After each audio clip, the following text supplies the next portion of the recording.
Hi, this is Bob Paskins. I'm a sales consultant as well as the creator of the Growth Matrix, where we look to elevate salespeople and sales processes to achieve desired growth. Today, we're going to talk about prioritizing prospective opportunities. This can be found on the discovery element of the Growth Matrix. So I was working with a good friend of mine named Nick, and Nick recently took a job as a commercial lender at a bank.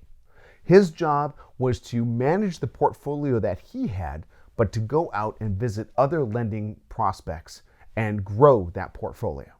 Now, Nick is the type of guy who loves to write lists, and he writes his list down and he came up with 20 different ways that he could reach out to people. And you know what he tried to do?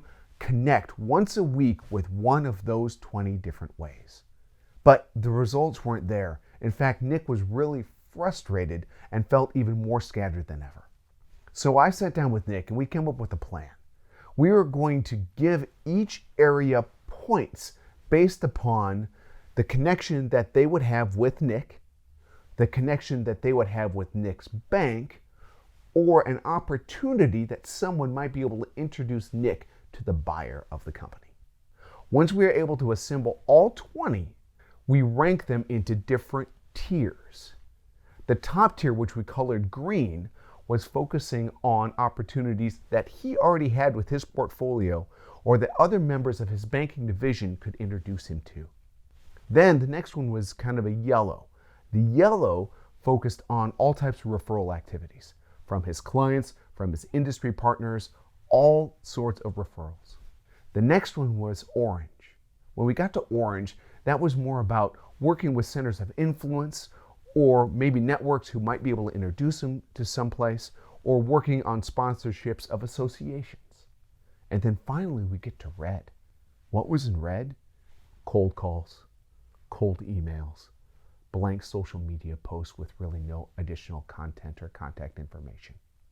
What we decided was Nick was going to spend a majority of his time on the green and yellow, working a little bit with the orange, and very little time on the red categories. His end of the year results were fantastic. At the end of the year, Nick had more new business than anyone else in his division. Additionally, his pipeline was 300% higher than the next person in his division.